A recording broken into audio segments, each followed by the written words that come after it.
ഞാനിപ്പോൾ ഇന്നലെ വൈകുന്നേരം വീട്ടിൽ നിന്ന് ഈ ഭാര്യയും മക്കളെയും ഒക്കെ കൂട്ടി ഫാമിലി ആയിട്ട് ഒന്ന് ജസ്റ്റ് ഒരു ഔട്ടിങ് എന്നുള്ള രീതിയിൽ പുറത്തൊന്ന് ഇറങ്ങിയിരുന്നു. ഞങ്ങളൊരു ഡ്രൈവിങ്ങിന് അപ്പോൾ പോയി വരുമ്പോൾ എന്തെങ്കിലുമൊക്കെ കഴിക്കും അങ്ങനെയുള്ള രീതിയിൽ അങ്ങനെ ഒന്ന് പുറത്തിറങ്ങിയിട്ടുണ്ടായിരുന്നു.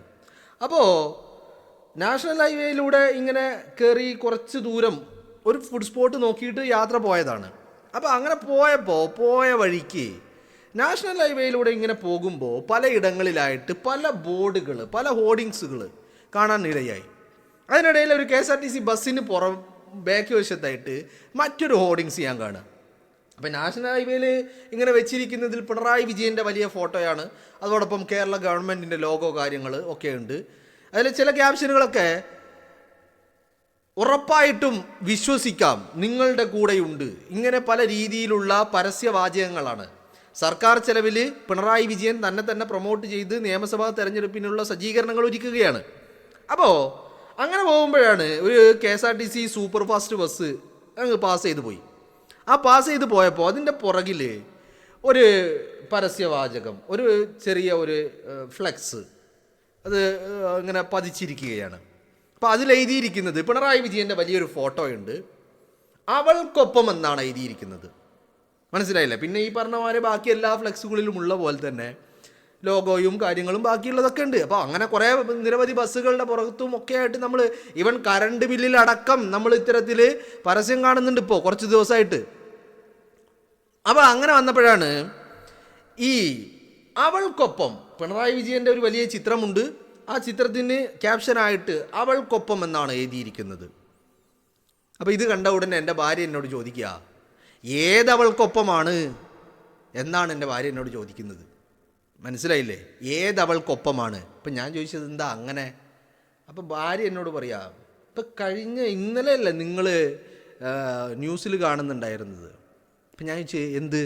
നിങ്ങൾ മറ്റേ ആശാ ആച്ചി ജോസഫിൻ്റെ കാര്യം, അവർ 6 പരാതിയോ 7 പരാതിയോ കത്തുകളോ എന്തൊക്കെയോ അയച്ച് അവർ നവംബർ 24 കത്തയച്ചു, പരാതി നൽകി, എന്നിട്ടൊന്നും നടപടി ഉണ്ടായില്ല എന്നൊക്കെയുള്ള വാർത്തകൾ നിങ്ങൾ ഇന്നലെ കാണുന്നുണ്ടായില്ലേ? ഞാൻ പറഞ്ഞു ശരിയാണ്.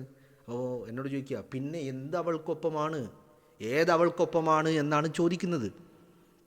അപ്പോഴാണ് ഇതിനെക്കുറിച്ച് ഞാനത് കണ്ടിട്ട് ഞാനത്ര വലിയ മൈൻഡും ചെയ്തില്ല, ഞാനത്ര എൻ്റെ മൈൻഡിലേക്ക് അതങ്ങനെ ഓടിയില്ല. പക്ഷേ ഭാര്യ എന്നോട് ഏതവൾക്കൊപ്പം എന്ന് ചോദിച്ചപ്പോഴാണ് ഞാനിങ്ങനെ ഒരു കാര്യത്തെക്കുറിച്ച് ഞാൻ ചിന്തിക്കുന്നത്. അപ്പോൾ ഞാനിങ്ങനെ ആലോചിക്കുകയാണ്. പിന്നെ അത് കഴിഞ്ഞപ്പോൾ ഇപ്പം ഈ അവൾക്കൊപ്പം എന്ന് പറയുമ്പോൾ ആശാ ആച്ചി ജോസഫിനൊപ്പം നിൽക്കുന്നില്ല, അത് അവളാണല്ലോ, അവൾക്കൊപ്പം നിൽക്കുന്നില്ല, അവൾക്കൊപ്പമല്ല താനും. പിന്നെ ആർക്കൊപ്പമാണ്? അപ്പോൾ അവിടെ എന്തോ ഒരു സെലക്റ്റീവ് ചില ആളുകളെ സെലക്ട് ചെയ്ത് ചൂസ് ചെയ്ത് തിരഞ്ഞെടുത്ത് തേടിപ്പിടിച്ച് കണ്ടെത്തുന്ന ചില ആളുകൾക്കൊപ്പം ആണ് എന്നുള്ളത്. അവിടെയും എൻ്റെ മനസ്സിൽ ചോദ്യം, ഇപ്പം ഈ അവൾക്കൊപ്പം എന്ന് പറയുന്നത്, ഇപ്പം ഈ അവൾക്കൊപ്പം നിന്നത് വ്യാജ അവൾക്കൊപ്പമാണോ, ഇരകൾക്കൊപ്പമാണോ, വ്യാജ അതിജീവിതകൾക്കൊപ്പമാണോ എന്നുള്ളതും പിന്നെ എൻ്റെ മനസ്സിലേക്ക് ചോദ്യമായിട്ട് വരികയാണ്. മനസ്സിലായില്ലേ? കാരണം ഈ അവൾക്കൊപ്പം എന്ന് നമ്മൾ കേൾക്കുന്നത് പലപ്പോഴും മുഖ്യമന്ത്രിയെ കണ്ട് രാഹുൽ മാങ്കൂട്ടത്തിനെതിരെ പരാതി നൽകിയപ്പോൾ ഞാൻ കണ്ടു അവൾക്കൊപ്പമെന്ന്, അല്ലേ? അത് കഴിഞ്ഞിട്ട് മുഖ്യമന്ത്രിയുടെ മുന്നിലേക്ക് പരാതികൾ വരുമ്പോൾ അവൾക്കൊപ്പം ഞാൻ കാണുന്നുണ്ട്. പക്ഷേ ആശാ ആച്ചി ജോസഫ് മുഖ്യമന്ത്രിക്ക് നേരിട്ടാണ് പരാതി നൽകിയിരിക്കുന്നത്, പക്ഷെ അവിടെ അവൾക്കൊപ്പം ഇല്ല. അപ്പോൾ ഈ വ്യാജ പരാതിയാണ്, എസ്പെഷ്യലി കുറ്റാരോപിതൻ ശത്രുപക്ഷത്ത് നിൽക്കുന്നവനാണ്, രാഷ്ട്രീയ എതിർ ചേരിയിൽ നിൽക്കുന്നവനാണ് എങ്കിൽ അവൾക്കൊപ്പം. അതല്ല, തൻ്റെ കൂട്ടത്തിൽ നിൽക്കുന്നവനാണ്, തൻ്റെ ചിറകിനടിയിലെ സംരക്ഷണത്തിൽ കഴിയുന്നവനാണ് കുറ്റാരോപിതനെങ്കിൽ വേട്ടക്കാരനൊപ്പം, അല്ലേ?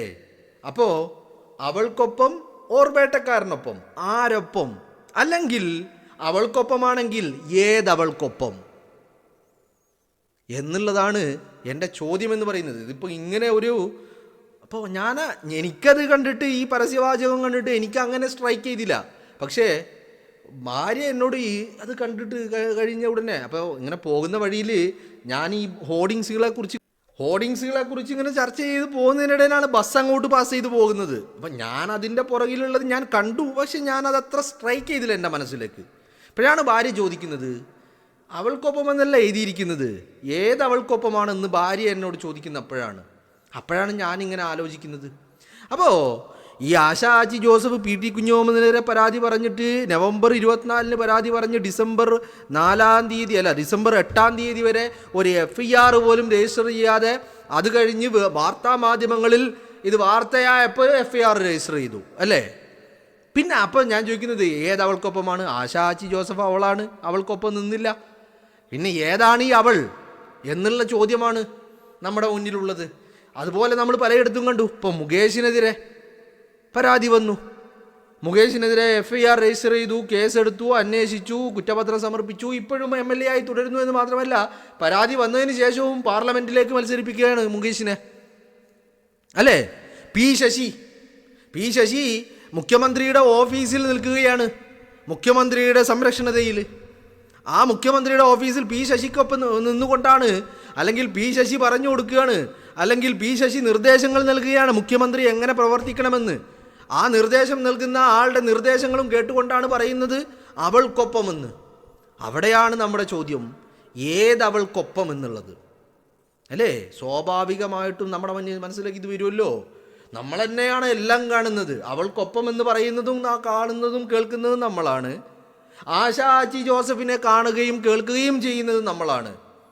മറ്റ് പല ആളുകളുമുണ്ട്. ഇതിപ്പോൾ ആശ ആച്ചി ജോസഫിൻ്റെ പേര് അവരെന്നെ പുറത്ത് പരസ്യമായിട്ട് വന്ന് പറഞ്ഞതുകൊണ്ട് നമുക്ക് പറയുന്നതുകൊണ്ട് കുഴപ്പമില്ല. ഇനിയിപ്പോൾ ബാക്കിയുള്ളവരുടെ പേര് നമ്മൾ പറഞ്ഞാൽ അത് വലിയ പ്രശ്നമാകും. അപ്പോൾ അതുകൊണ്ട് അത് പറയാൻ പറ്റില്ല. അപ്പോൾ ഈ ആശ ആച്ചി ജോസഫിനെയും കേൾക്കുകയും കാണുകയും ചെയ്യുന്നത് നമ്മളാണ്. രണ്ടും നമ്മളാണ് കാണേണ്ടി വരുന്നത്, കേൾക്കേണ്ടി വരുന്നത്. അവിടെ സ്വാഭാവികമായിട്ടും അവൾക്കൊപ്പം എന്നുള്ള ഒരു ക്യാപ്ഷൻ കാണുമ്പോൾ, അല്ലെങ്കിൽ ഒരു ഹാഷ്ടാഗ് കാണുമ്പോൾ, സ്വാഭാവികമായിട്ടും ചോദ്യങ്ങൾ നമ്മുടെ മനസ്സിലേക്ക് വരികയാണ്. അവിടെയാണ് ഈ പറയുന്ന ഒരു സെലക്റ്റീവായിട്ടുള്ള ഒരു നിലപാട് നമുക്ക് കാണാൻ കഴിയുന്നത്. അവിടെ എന്താണ് സെലക്ഷൻ? അവിടെ സെലക്ഷൻ അപ്പുറത്ത് നിൽക്കുന്ന വ്യക്തി ആരാണ് എന്നുള്ളതാ നോട്ടം. അതാണ് ആർക്കെതിരെയാണ് ആരോപണം ഉന്നയിച്ചിരിക്കുന്നത്. സഖാവാണോ? എന്നാൽ ആരോപണങ്ങൾക്ക് യാതൊരു വിലയുമില്ല, പരാതികൾക്ക് യാതൊരു വിലയുമില്ല, സ്ത്രീകൾക്ക് യാതൊരു വിലയുമില്ല, അവൾക്കൊപ്പമില്ല. അപ്പോൾ ഇനി നേരെ മറിച്ച് കുറ്റാരോപിതൻ ഒരു രാഷ്ട്രീയ എതിരാളിയാണ്, എസ്പെഷ്യലി രാഹുൽ മാങ്കൂട്ടത്തിനെ പോലെയുള്ള ഒരാളാണെങ്കിൽ അവിടെ നടപടിയുണ്ട്. പരാതി വന്നത് വളരെ രഹസ്യമാക്കി വെച്ചും അതുപോലെ അജണ്ടകൾ തീരുമാനിച്ചും അയാളെ അറസ്റ്റ് ചെയ്യുവാനുള്ള നടപടിയിലേക്ക് കടക്കുമെന്നുള്ളതാണ്. മനസ്സിലായില്ലേ? അപ്പോൾ ഈ ഒരു നിലപാട്, അപ്പം കാണുന്നവനെ അപ്പ എന്ന് വിളിക്കുന്ന നിലപാട്, അല്ലെങ്കിൽ രണ്ട് വള്ളത്തിലും കാല് വെച്ചുകൊണ്ടുള്ള ഈ യാത്ര ചെയ്യുന്ന നിലപാട്, അത് ചോദ്യത്തിന് മുന്നിലാണ് അല്ലേ? ഈ രണ്ട് വള്ളത്തിലും കാല് വെച്ച് യാത്ര ചെയ്യുമ്പോൾ എന്താ പ്രശ്നം? ഏതെങ്കിലും ഒരു പോയിന്റിൽ രണ്ട് വള്ളങ്ങൾ തമ്മിൽ അങ്ങോട്ട് അകന്നു കഴിഞ്ഞാൽ നട അങ്ങോട്ട് കീറും, അപകടത്തിലാവും എന്നുള്ളതാണ്. അതുതന്നെയാണ് പിണറായി വിജയൻ ചെയ്തുകൊണ്ടിരിക്കുന്നത്. പിണറായി വിജയൻ അപകടത്തിലേക്കാണ് പോയിക്കൊണ്ടിരിക്കുന്നത്. ഈ സെലക്റ്റീവായിട്ടുള്ള നിലപാടുകൾ, ഈ അവൾക്കൊപ്പമൊക്കെ എന്നുള്ള പറയുന്നത് വെറും നാടകങ്ങളായി മാറുകയാണ് അല്ലേ? അതിജീവിത എന്ന് പറയുന്നത് ഈ സ്ത്രീകൾ നേരിടുന്ന അക്രമങ്ങളെ അതിജീവിക്കുന്നവരാണ് അതിജീവിതകൾ. അതിൽ ഏറ്റവും പ്രധാനപ്പെട്ട ഒരാളായിരുന്നു പാലക്കാട് വിനോദിനി എന്ന് പറയുന്ന 9 വയസ്സുകാരി. നമ്മുടെ നാട്ടിലെ സിസ്റ്റം എല്ലാ അർത്ഥത്തിലും പരാജയമായതിൻ്റെ ഏറ്റവും വലിയ മകുടോദാഹരണമായിരുന്നു ഈ വിനോദിനി. ആ വിനോദിനിയെ ചേർത്ത് പിടിക്കാൻ ഇവർക്കാർക്കും സാധിച്ചിട്ടില്ല എന്നുള്ളതാണ്. അപ്പോൾ പിന്നെ ചോദ്യം, ഏതവൾക്കൊപ്പമാണ്? ആശാവർക്കന്മാർ തിരുവനന്തപുരത്തെ തെരുവിൽ കടന്ന് മാസങ്ങളോളം നീണ്ട പോരാട്ടം നയിക്കുകയായിരുന്നു. ഒക്കെ സ്ത്രീകളായിരുന്നു, യുവതികളായിരുന്നു, അമ്മമാരായിരുന്നു. അപ്പോഴൊന്നും ഈ അവൾക്കൊപ്പമില്ല. സിസ്റ്റം ചവിട്ടിത്താഴ്ത്തുകയാണ് യഥാർത്ഥ അതിജീവിതമാരെ. പിന്നെ എനിക്കൊരു കാര്യം മനസ്സിലായി. ഭാര്യ എന്നോട് ഇങ്ങനെ ചോദിച്ചപ്പോൾ എനിക്കൊരു കാര്യം മനസ്സിലായി. ജനം എല്ലാം കാണുന്നുണ്ട്, എല്ലാം കേൾക്കുന്നുണ്ട്. അവർ ചോദ്യങ്ങൾ അവരോട് തന്നെ ചോദിക്കുന്നുണ്ട്. അതിനിപ്പോൾ പുറത്തുള്ളൊരു വ്യക്തിയോട് ചോദിച്ചില്ലെങ്കിലും അവരവരോട് ചോദിക്കുന്നുണ്ട്. ഇപ്പം എൻ്റെ ഭാര്യ ആയതുകൊണ്ട് എൻ്റെ അടുത്ത് സ്വാതന്ത്ര്യങ്ങൾ ഉള്ളതുകൊണ്ട് അവൾ എന്നോട് ചോദിച്ചു. അപ്പോൾ അതുപോലെ ഈ പറയുന്ന സാധാരണക്കാരായ ജനങ്ങൾ അവരോട് ചോദിക്കുന്നുണ്ടാവും, അല്ലെങ്കിൽ അവർക്ക് സ്വാതന്ത്ര്യമുള്ള ആളുകളോടെങ്കിലും അവർ ചോദിക്കുന്നുണ്ടാവും. ഇതിപ്പോൾ ചോദിച്ചാലും ഇല്ലെങ്കിലും ഒരു കാര്യം ഉറപ്പാണ്, ഈ കാണുന്നതും കേൾക്കുന്നതിനെക്കുറിച്ചും ജനങ്ങൾക്ക് മനസ്സിൽ വലിയ ചോദ്യങ്ങളുണ്ട്. ആ ചോദ്യങ്ങൾക്കുള്ള ഉത്തരം ജനം വരുന്ന തെരഞ്ഞെടുപ്പിൽ ആ ഉത്തരം കണ്ടെത്തലായിരിക്കും ജനം നടത്തുന്നത് എന്നുള്ള കാര്യത്തിൽ ഒരു തർക്കവും ഇപ്പോൾ എനിക്കില്ലാതെയായിട്ടുണ്ട്. കാരണം അത്തരം അനുഭവങ്ങൾ നമുക്ക് നമ്മുടെ ലൈഫിൽ തന്നെ ഉണ്ടാവുകയാണ്.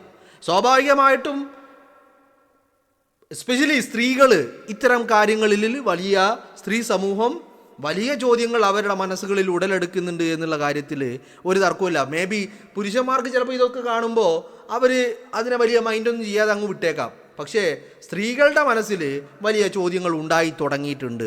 ഒരു വലിയ ജനസമൂഹം, ഒരു സ്ത്രീ സമൂഹത്തിൽപ്പെട്ട വലിയ ഒരു ഭൂരിഭാഗം, ഒരു മെജോറിറ്റിയും ഇത്തരത്തിൽ ചോദ്യങ്ങൾ ചോദിക്കുന്നുണ്ട് എന്നുള്ളത് തന്നെയാണ് മനസ്സിലാക്കാൻ സാധിക്കുന്നത്.